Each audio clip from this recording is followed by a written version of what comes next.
Alright, this isn't a typical video for me to do on this channel, but I was scrolling on YouTube the other day when I noticed Sweet Anita uploaded a video. Now, I don't follow Anita on Twitch. I'm an extremely casual viewer of her videos, but this one piqued my interest, not just because the title intrigued me, but also because I've actually really gotten into Saturday Night Live over the past year or so, and I actually missed last week's episode, so I didn't get to see the sketch in question live as it aired, so I was very fascinated to see why this bothered Anita so much. Now, before I start talking about Anita's video, this video is sponsored by... No, I'm joking, unfortunately. For real, though, before I talk about this video, I wanted to bring up a few things that I'm sure Sweet Anita fans will say in order to criticize me before even watching the video. One, no, I'm not an SNL fanboy. I really like the show, but I will be one of the first to admit the show is in a really bad state and can be extremely unfunny on some episodes. It really depends on the guests that they get to host that week. In fact, actually, I would also probably say that I started watching during one of the worst eras of the show to begin my fandom in, and it's partly why I'm going back to watch a lot of old SNL in between the new episodes airing every week. Number two, I'm not punching down at someone just because Anita has Tourette's. She's a grown woman who can clearly think for herself. If anything, I'm actually punching upwards at someone who has 1.5 million subscribers. That is a possibility of 1.5 million people who might come over here leaving hate comments, report bomb the video, try to get it taken down, or just in general, try to harass me. I'm punching up. Third and lastly, no. I'm not looking for clout by talking about the situation. Anita has 150,000 views on the video in question as of recording the audio. If I wanted clout and guaranteed views, I would have gone after Mr. Beast when it was really popular to criticize him. I'd be talking about Donald Trump 24/7, whether it's good or bad coverage of him, or I'd be doing anything aside from what the main content on my channel is. I'd be doing anything aside from that, basically. I'd be gaming, you know? I don't care about getting millions of views. Yes, obviously, it'd be nice. Every person who uploads to the platform wants that, but I'm fine with a few people that do watch my videos. I'm doing this because it's something that I want to talk about and something that very much interested me. Now, on to what you guys came here for. Why do I think Sweet Anita doesn't understand comedy? One of the worst things I've had to deal with as someone with Tourette's is the endless suspicion that I'm faking it. Then stop giving a fuck if nameless losers on the internet think you're faking your Tourette's? That clip goes on, and it's so painful to watch, and it's essentially become a montage of people I've completely lost respect for. Stop being overdramatic. This sketch isn't about how bad Tourette's is. Unless you're a fan of the celebrities actually being targeted by the sketch, you should have no reason to think this sketch is offensively bad. This week at the BAFTA Awards, the crowd was shocked as several offensive words were shouted from the crowd. A lot of people didn't see this intro to the skit, but it's very obviously targeting John Davidson in the BAFTA incident, and that sickens me. It literally isn't targeting John Davidson, though. SNL does this a lot, where they'll introduce the sketch by directly mentioning the thing they're going to be parodying right off the hop.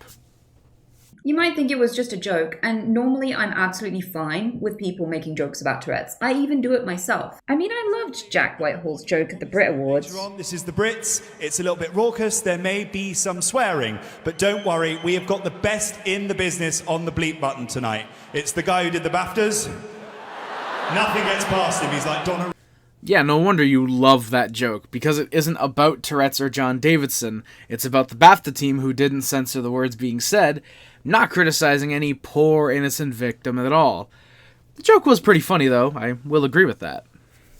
But 1 in 4 of us attempt suicide and over half of us self-harm, and the doubt and suspicion is actually a huge part of the reason why. Whoa, what the fuck? Suicide? Self-harm? What the fuck are we talking about this for? This is a video about why you don't like a comedy sketch, not an awareness video. It's not that deep. This is where Anita begins to play the victim card, basically saying, people Tourette's suffer this and that, so you can't make fun of them. That's like if I claimed, hey, our land was stolen by Columbus 300 years ago, you better not make fun of any natives. Like, it's such an out of left field claim. Like, yeah, no shit. Everyone suffers from depression at some point in their life. It's not a Tourette's exclusive issue at all. That's also like if I brought up how more men attempt suicide per year than women because SNL did a sketch about how dumb some men are. You get how completely moronic it sounds to make that comparison? So the nominees for the Best Creative Arts Streamer, suck my dick. Is she farming a disability for clout? I know people with Tourette's, they're not gonna lean into the microphone to say it. They try to cover it up. I don't buy this. Yeah, this guy's an asshole, but why is he being brought up in a video about an SNL sketch? The point could be valid to someone who doesn't know anything about Tourette's, but that's when you talk with them and make them aware of what actually happens. That's when you bring awareness to Tourette's. But as we're about to see, Anita doesn't seem to actually want to bother with that. I like how all this Sweet Anita discourse is happening. I think it's really funny that people are finally starting to see that maybe some people exaggerate their disease in order to get a lot of attention. Sweet Anita used to scream the N-word all the fucking time before she was famous, and as soon as she got famous, she never fucking did it again. It's really fucking curious for Tourette's. They literally compared me to that episode of South Park where Cartman pretends to have Tourette's syndrome to get away with saying slurs. And this point doesn't get countered at all. All Anita does is claim that the guy in question is making her out to look like Cartman from that one episode of South Park, but maybe counter his points? At the very least, say that you don't say the N-word all the time? That would probably be the minimum you could do? And yes, it is very true. People will exaggerate their disability on camera. Just like how everyone gives an exaggerated version of themselves on camera, so he's not wrong there. You want to be a personality. If part of your personality is your disability, that will get exaggerated, even if just a small little bit. She also doesn't combat that point, so I think it's safe to say that that is pretty right. All of this, by the way, to not even get into how she just completely misconstrued the South Park episode, but I'm sure that's not necessarily surprising at this point. It's life-ruining, honestly. You wonder when you walk into a room, how many of them think you're lying about your condition? How many of the people in the room think that your tics are your inner thoughts? And how many of them secretly hate you? And that's the reality. This is just simple insecurity. Another thing that literally everybody thinks to themselves at one point or another. I've done it. Everyone watching has likely done it. And obviously you've done it, Anita. You're not special for having these feelings. You are not a special person. You are not special. You are not a beautiful or unique snowflake. You are the same decaying organic matter as everything else. Cartman faking Tourette's, Emily Howard in Little Britain. Two ladies having a pee. Minstrel characters historically, Muslim terrorist memes, Jewish caricatures, suffragettes abusing their husbands. Different histories, bitch, different harms. I'm not comparing suffering here. Yes, you are! By directly mentioning these things, you are comparing the level of suffrage between all these classes of people and people with Tourette's. You are directly putting Tourette's up there with blackface, transphobia, and abuse victims. You are indeed claiming people with Tourette's suffer as much as black people and transgender people. And as someone who knows quite a few transgender people, I'm pretty insulted that you would want to compare the two, given the non-stop hate that Tourette's have gotten, especially since a certain orange blob took office in America. While people with Tourette's are very often given a lot of sympathy, but then again, it may be a UK exclusive issue where I believe you are from. I'm tracing a pattern that has repeatedly turned jokes into suspicion, into an accusation. Stereotypes aren't just jokes, they're threats. Stereotypes are not harmful if you're smart. SNL, for example, has leaned heavily into stereotypes, and not just racial ones either. Kenan Thompson, for example, up until around 2012-2013, was always cast as the black woman in a sketch, mostly due in part to the fact that they very rarely had a black woman in his casts. They were always portrayed as loud and ratchet as well, because Keenan can play that well. Fred Armisen was typically cast as a woman because it was a way to get an easy laugh from a number of fans. He never portrayed, he was very rarely, if ever, portrayed as a transgender woman. He was just the one who plays a woman. Bodybuilders, for example, were typically portrayed as big and dumb, but you don't see bodybuilders complaining online about how they're portrayed, mostly because they were probably too dumb to understand SNL was making fun of them. See? That's how you do it.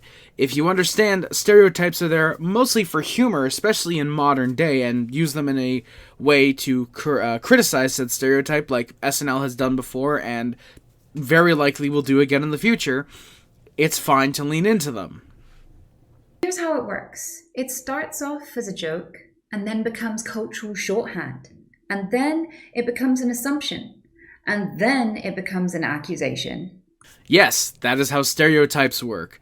Because most people who simply rely on stereotypes as their main judgment of people are fucking morons. The same people who think all black people smell bad are the ones who think you're faking your Tourette's. They're morons. They are completely harmless if you just ignore them. They don't know any better. The joke wasn't that someone had Tourette's. The joke was that we're all liars. You are completely wrong, Anita. The SNL sketch was not making fun of Tourette's, or the joke being someone has Tourette's, or claiming they're all liars.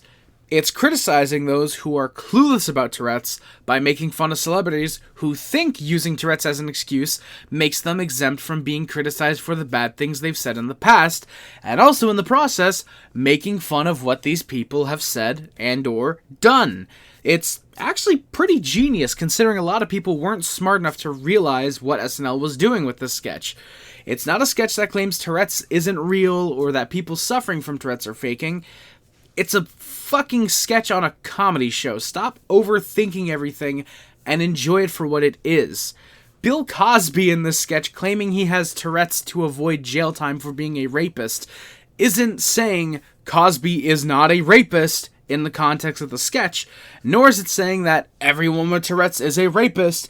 It's merely making a commentary on how most people don't actually know shit about Tourette's, and that celebrities would very likely think that they can get away with any bad thing they've done by claiming mental illness or Tourette's or anything else that might help their case.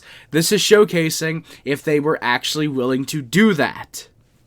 I was a kid when I started getting symptoms of Tourette's and I wasn't understood. I was starved, I was punished, I had several awful incidents as a little kid. And I went to the doctor and the doctor just said I was probably attention seeking. So I wasn't believed by anyone and I lost access to my education at 13 because of it. Okay, that sucks for you. Legit, that is absolutely horrible. You had to go through all of that as a kid. And I can't imagine what that must have been like. But please tell me where this matters when talking about the SNL sketch in question. We're 4 minutes into this 8-minute video, and we've only barely actually touched on the topic of this video. Anita's basically saying that she doesn't like it because of her experience dealing with Tourette's throughout her life. Not because the sketch wasn't funny or because it was actually offensive.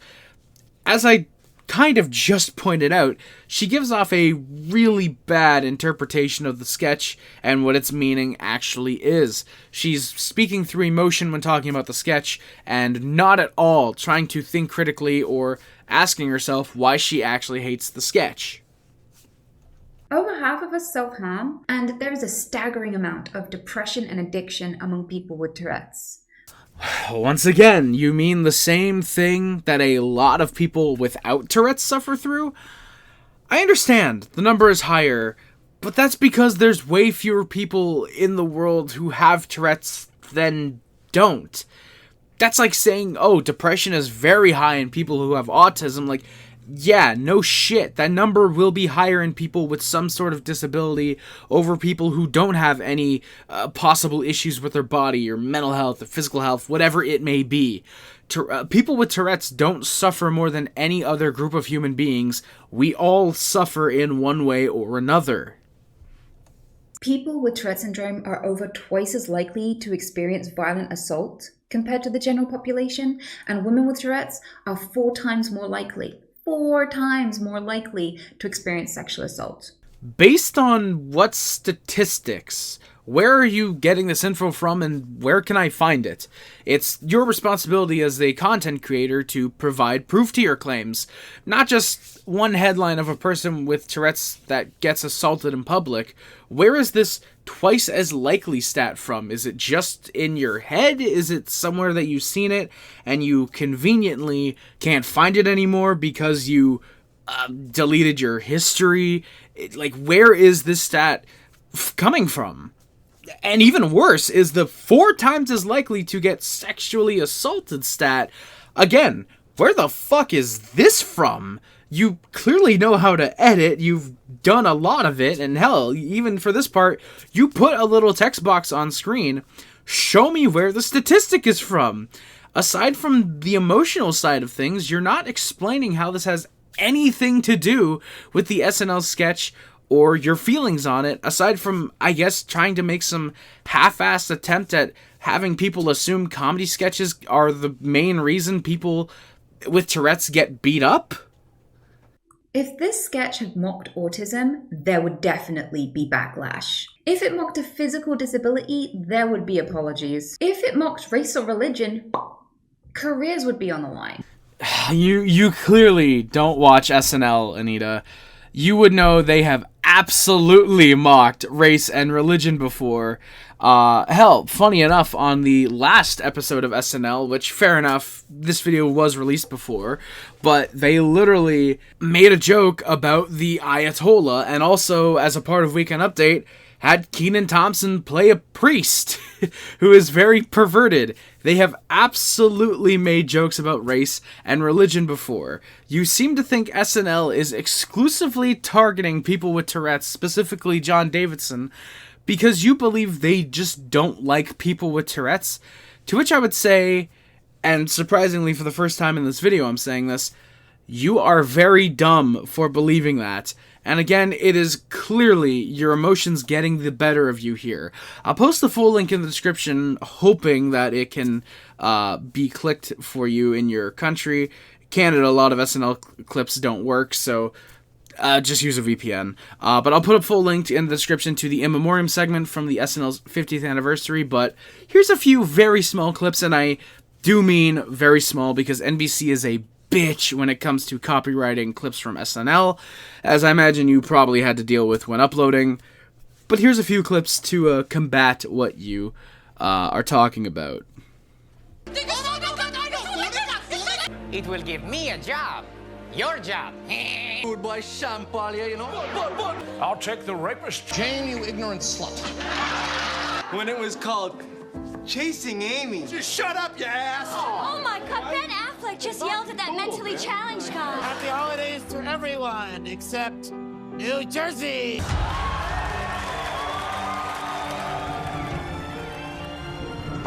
These aren't random teenagers on Twitter, for example. These are random millionaires. This is just blatantly false, firstly. Some of them, yes, are millionaires like Kenan Thompson and Colin Jost, but most SNL cast members are not. Pete Davidson did an interview last year where he mentioned that, at least during his time as a cast member, first-year members get paid $3,000 an episode, or $63,000 a year. There are pay raises if you stay for multiple seasons, obviously, to the point where you can get $350,000 a year for a 21-episode season, but that is if you are on the show for 5+ years, and believe me, most cast members do not make it that far. Regardless, what does it matter if they're millionaires? It's a comedy show where they're there to write and tell jokes. Oh, by the way, someone should probably tell Anita that most of the cast don't actually write the jokes. Only some of the cast are involved in the writing process, and actually a lot of them are promoted from just writers to being part of the cast, such as the case with Colin Jost. A lot of the cast are just there to, get the script and do their part. So, there's kind of that. These people have advisors, publicists, Entire teams whose job is just to protect their careers. Nobody flagged that as a bad idea. Nobody noticed that this might be inappropriate. And this is the part where it's extremely obvious that Anita did not do any bit of research whatsoever into SNL's history. She just said some random bullshit on account of just, I'll give out false information. No one's going to correct me. Well, per the Saturday Night documentary from 2014, which, even if you're not into SNL, I think is very much worth a watch. It's really fascinating. No one on these people's teams seemed to be around during SNL. Firstly, they're up until, 5, 6 in the morning, writing on the Monday and the Tuesday, I believe. Which, by the way, do you think someone making $63,000 a year can even afford a team while living in New fucking York? Or has your bubble of Twitch thoughts and titty streamers clouded your mind to think anyone even partly famous can afford a whole-ass team? It's 6 straight days of stressful writing, prepping, and rehearsing leading into Saturday night. The only time things are going to get flagged are from standards and practices, which most of the time is not a whole-ass sketch getting removed.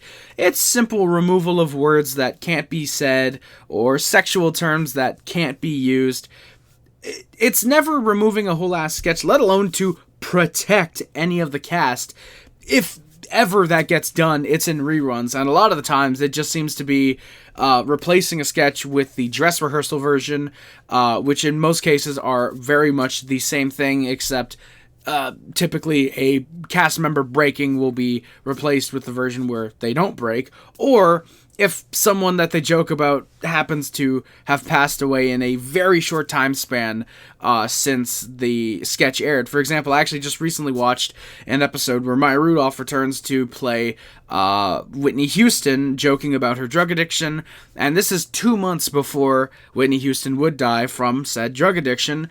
And when they reran the episode, I believe that part was taken out completely. So that's the only time something will get removed, is if it's in not necessarily good taste, but just a little too soon. Any other minority would have been protected by someone in that room. Not us. Oh yeah? I point you again to the clips I just showed from the In Memoriam alone.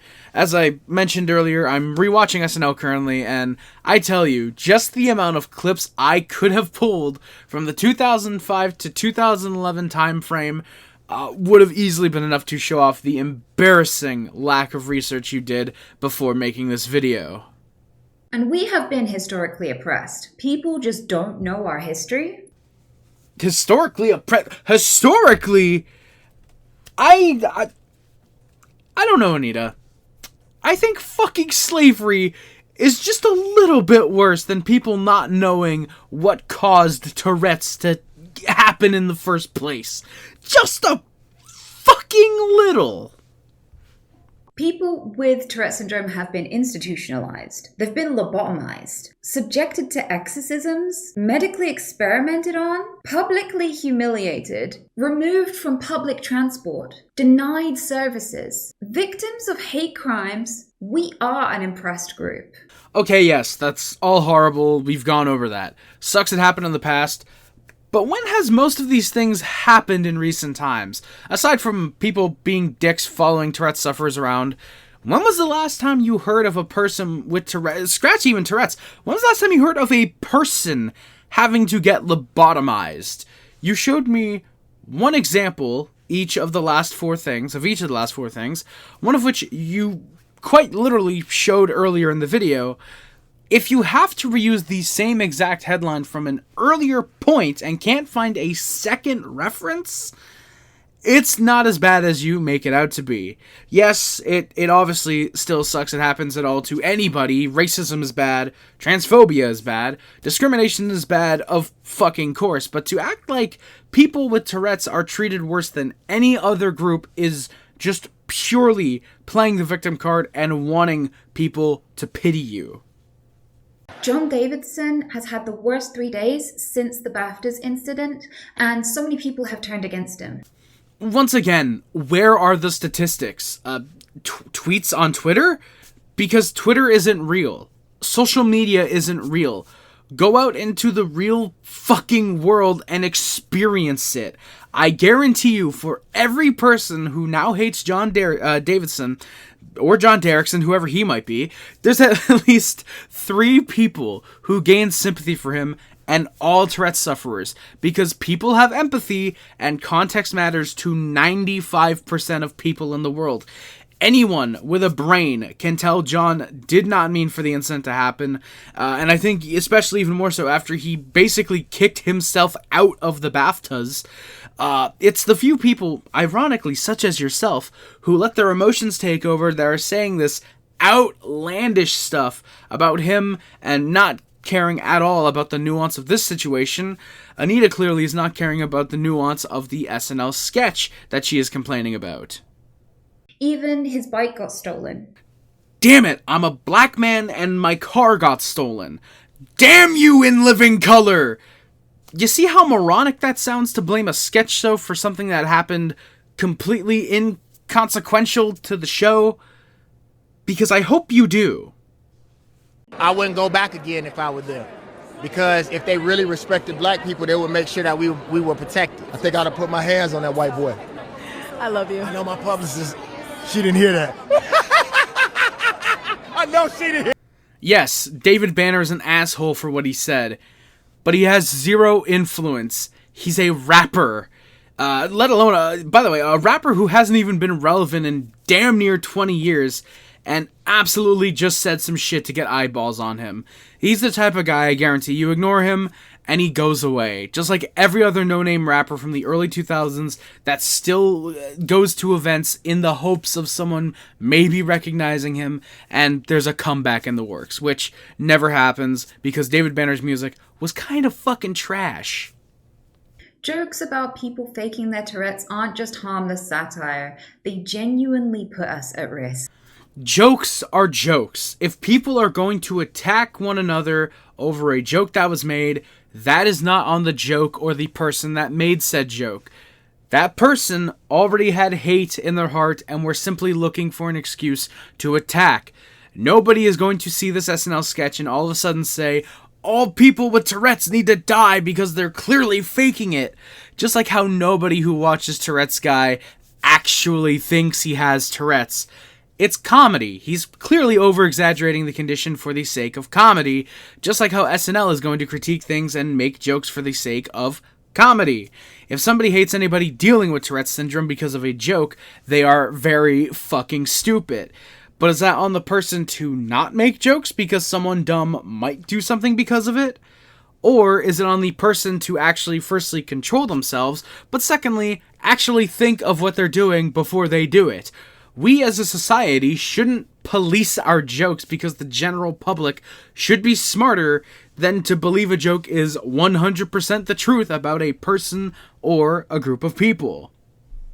I have spent 8 years advocating. I have spent 8 years endlessly explaining myself to people. 8 years trying to make things better. And people are still to this day calling me fucking Cartman. Okay, calm down, Cartman.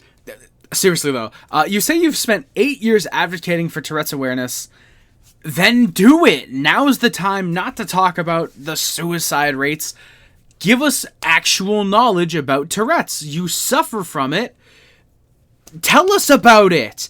When talking about David Banner or the dude you showed earlier that wasn't really worth talking about, explain it. This isn't the video, like I said, to talk about the suicide rates or the depression rates for Tourette's sufferers, because everyone suffers from it.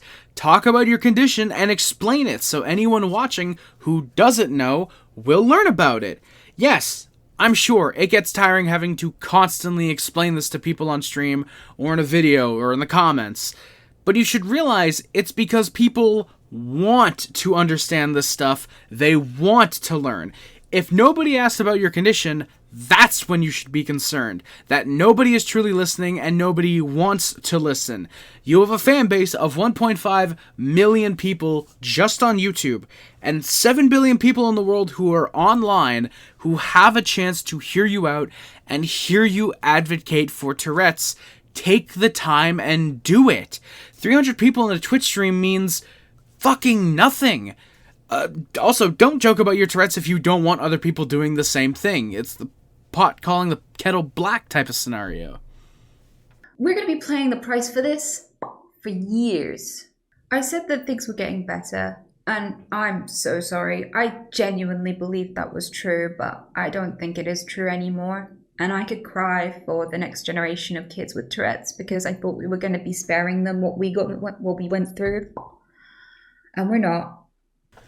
I'm sorry, but stop being over dramatic. Tourette's sufferers are going to be thanking John Davidson years from now because I guarantee more eyeballs are going to be on the movie he made because of this incident, rather than, people not bothering with it. And in turn, these people are going to learn more about Tourette's. People with Tourette's aren't going to be getting lobotomized. They're not going to get institutionalized. They might get harassment, yes. But what fucking group of people doesn't get harassed? Again, it's unfortunately a normal thing that everyone will deal with at one point or another in their lives. Hell, everyone as kids are harassing one another. We're all victims and bullies at that time. It's up to us to grow up and learn to not harass one another and to be way more educated about Tourette's and autism and just everything in general, to know not to harass these random fucking people on the streets. Yeah, that was the video. It just ends after that. What started as an attempt at an SNL critique quickly turns into a poorly researched, heavily misinformated, very emotional video from a person who clearly doesn't know how to do research before turning on the video camera. Again, I want to mention, I do like Anita. She seems very nice and, as her name suggests, very sweet whenever I've watched her content in the past, but this is one time where I needed to talk about it because it just kind of irked me how much misinformation there was in this video. Hopefully she does check this out and realize that her thinking's in the wrong. To any of Anita's fans who made it this far without just raging out in the comments, thank you. You're the logical ones who actually bothered to hear me out. Whether you think I'm right or wrong, I just appreciate you at least listening to what I've been saying. Yeah, that's it for the video. No big takedown at the end on why Anita's a bad person or faking Tourette's, because neither of those points are true. She's just someone who had a few bad opinions in one of her videos that I wanted to combat. So, again, thank you all for watching. Much greatly appreciated, and have a wonderful night, everybody. Thank you guys for watching. Harry Rice, out. Love you guys. See you guys. Peace. Bye.